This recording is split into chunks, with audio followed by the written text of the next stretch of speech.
Alright guys, I love overnight oats.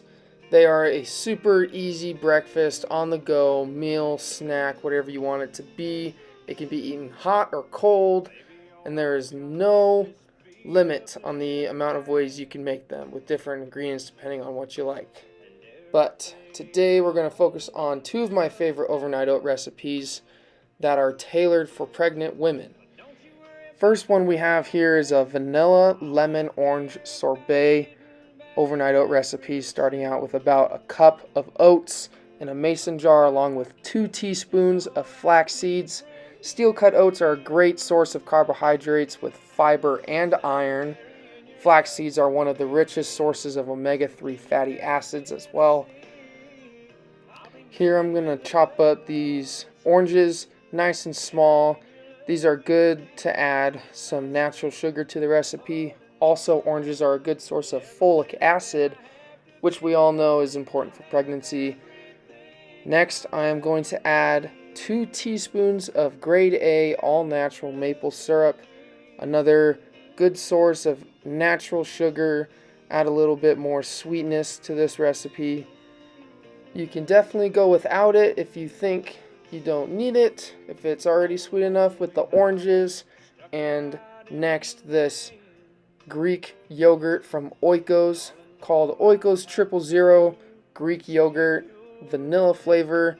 It is my favorite Greek yogurt. It has about 17 grams of protein per serving, no fat, no carbs, makes it a great addition to this recipe to make it a little bit thicker. Then I'll add about 3/4 cup of whole milk. I usually just add enough to cover the oats. If you add more, it'll make it a little bit more watery. If you add less, then it'll be a little bit thicker. But in the mornings when you eat them, you can always add more milk if you want it a little bit smoother. If it's too thick when you're ready to eat it, just add a little bit of milk, make it a little bit more watery. Next, I'll add my favorite brand of whey protein, which is Ascent Native Fuel Lemon Sorbet protein powder, made here in Colorado. Best tasting in my opinion.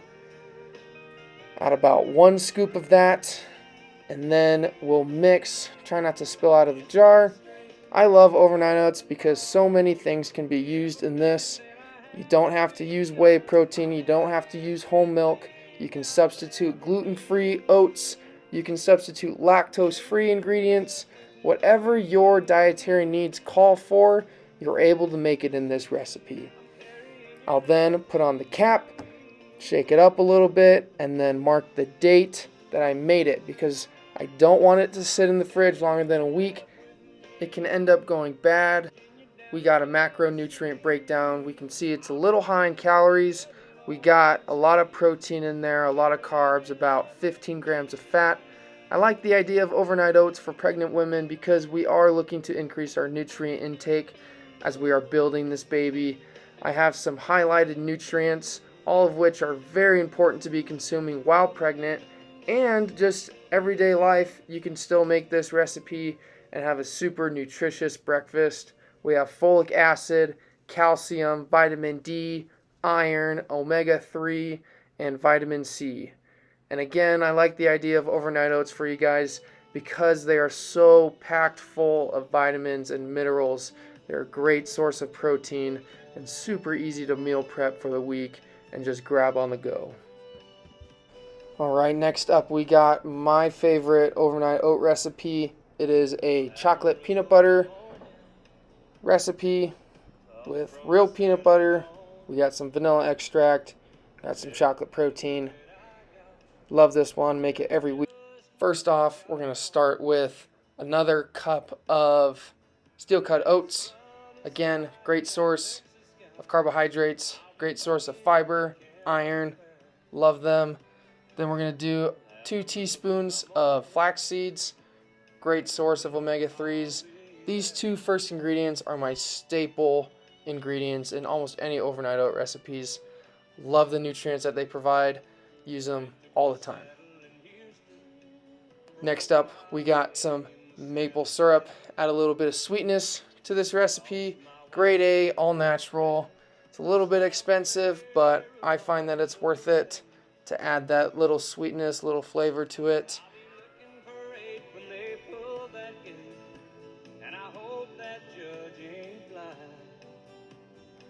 Next up, we're going to grab the vanilla extract, add a little bit of vanilla in there. I usually do just eyeball it, little dash. It's probably about a teaspoon. And then after that, we'll grab the whey protein.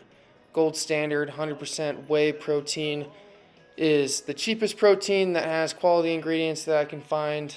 Tastes good too. After that, we're going to add about 1/4 cup of peanut butter. I like crunchy peanut butter. You can do the creamy peanut butter, it doesn't really matter. After that, some more Greek yogurt from Oikos. Great source of protein. Also, don't forget to add about 3/4 cup of whole milk. You can use skim milk, you can use 1%, you can use coconut milk, oat milk, almond milk, anything you like. But after that, start mixing it up, try to get all those clumps out, make it nice and smooth, and then we're going to cap it, throw it in the fridge for up to a week. Last ingredient that is optional is chocolate chips. Sometimes I'll put them in, sometimes I won't. I usually use dark chocolate morsels. But if you like that little bit of extra sweetness, extra crunch in those oats, then try them out. To wrap this recipe up, we have about 860 calories, very high in protein, got almost 100 grams of carbs, 30 grams of fat, and then again, great highlighted nutrients, folic acid, calcium, vitamin D, iron, omega-3, all great stuff for any healthy human, especially those humans growing other humans. So thank you for watching this video. I hope you guys enjoy these recipes if you end up using them, and also have a very safe and healthy pregnancy. Thank you.